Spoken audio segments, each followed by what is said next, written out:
My focus for this week was to continue to do as much like conditioning as I could, as much gymnastics as I could without doing anything that hurt my hamstring.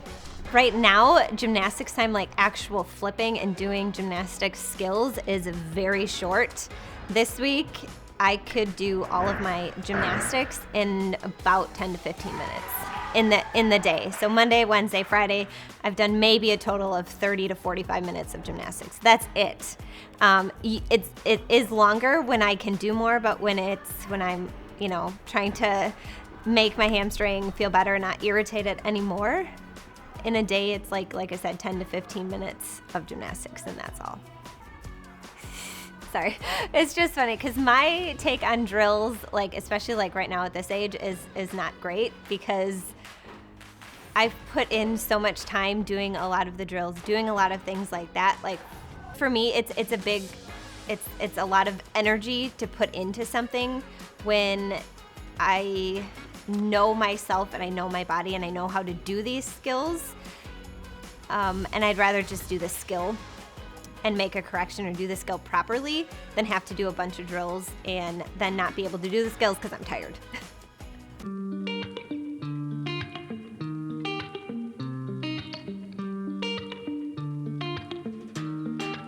So this week, I did pretty much the same amount of skills as I did on beam, just back tucks and front tucks up on the high beam, Arabians and front halves on the laser beam.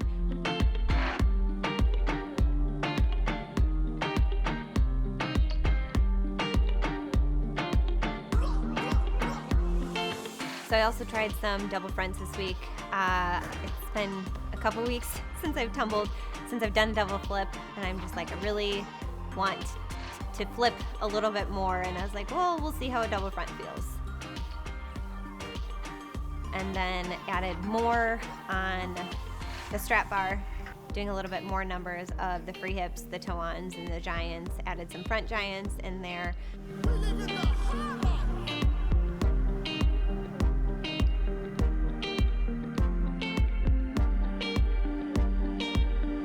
And then did some more stuff on the bounce bar, just to do more, to feel like I was doing something and moving forward.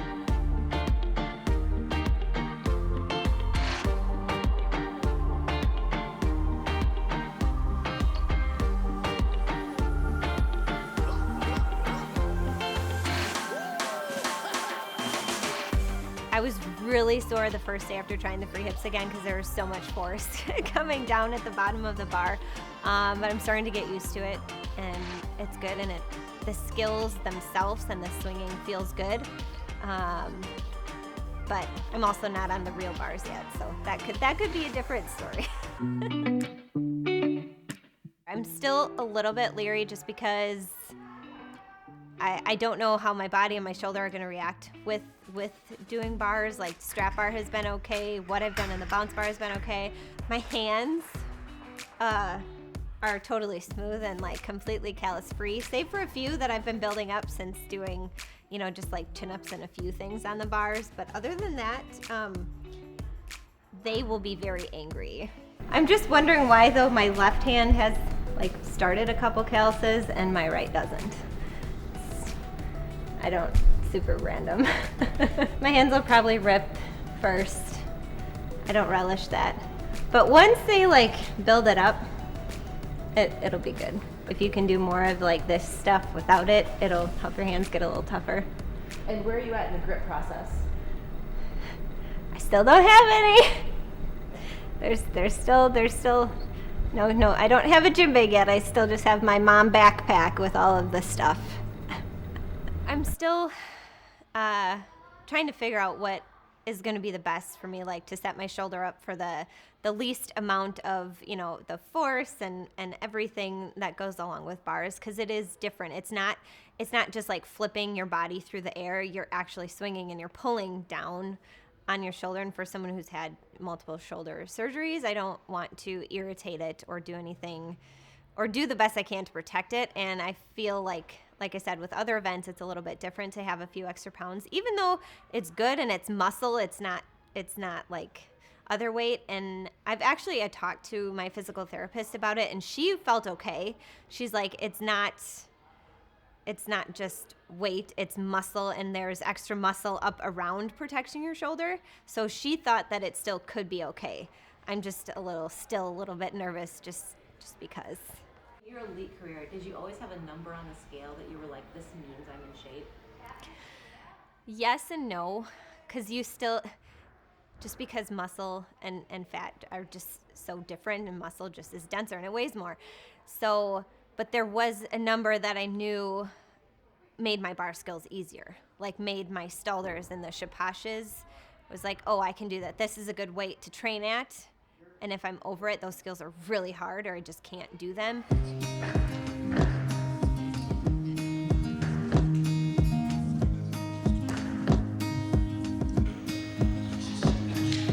Before, it wasn't always the healthiest because I wanted to get that number low, and I've learned so much more now.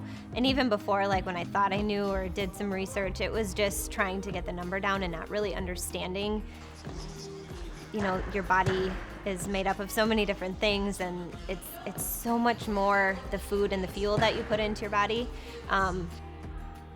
than just about how much you work out. And I was always just trying to work out or trying to do more, and it didn't always work, or it didn't go as fast as I wanted it to. So this time around, when I've been super patient, been just more conscious about what I've been putting in my body and never restricting, never doing anything crazy.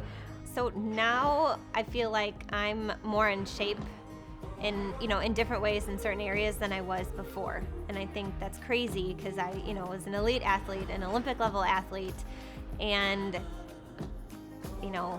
I was in good shape, but now it feels different. What do you wish you'd have known when you were back then when you were elite?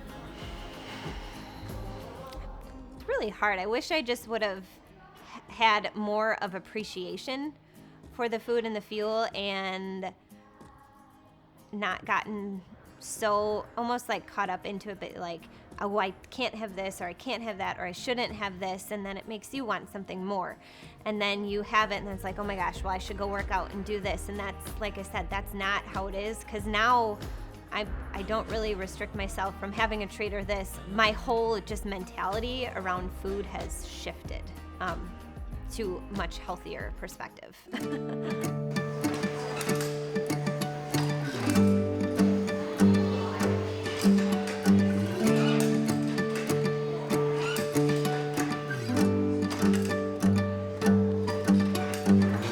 I've been able to maintain a certain level of fitness for over a year, and I've never, ever been able to do that. And I still think that's insane, because I was a high-level athlete, and I was never able to maintain a certain level of fitness for year-round because, like I said, it was being restrictive, and then you kind of go off the deep end when you come home from a competition and you have time to relax, and you're like, okay, well, I've got a couple months to, rest and not train as hard, and then you get out of shape super quickly because you're eating the wrong foods, you're not working out as much. So it's finding a balance that's easier to maintain year-round, or it's just a lifestyle of choosing the right things and not being super restrictive, because like I said, I like sweets, and I don't eat them every day or everything like this, but it's never like, oh, I wish I could just have one, but I can't. I don't say that anymore. Physically, I feel really good, and I feel really strong, and it's really fun, and it's really like empowering to feel like this, especially, like I said, after at the end of my career. I've been retired for how long, and now I feel like super strong. I can keep up with all of my girls and all of the conditioning that they do, and that's a really, really cool feeling. Mindset wise, I don't know exactly like what shifted or when the shift happened exactly, but it was just liking how I felt. I like how I feel right now. I like how strong my body feels, and I like the challenge. like of the weekly coming in and conditioning with my girls and leading my team. It's just been enjoyable, and I look forward to doing that. And like I said, I like how I feel. I like feeling strong. I like feeling fit. It's great, and I like trying to lead like the team and lead the girls like an example of like, I try to bring the excitement for conditioning because I know it's not the most fun, and I've like completely switched to loving it instead just pretending that I do just because it makes me feel good. I really do enjoy it, and I hope, you know, that it kind of rubs off on them. But I also think it's a lot easier for younger kids and girls who are, you know, wanting to do gymnastics and everything to have someone, instead of just like telling them what to do, that they're just in there doing it with them. And that doesn't mean that every coach has to be able to do everything, but I think on some level it's like, oh, well, this is fun. And I never give them an assignment that I wouldn't do myself.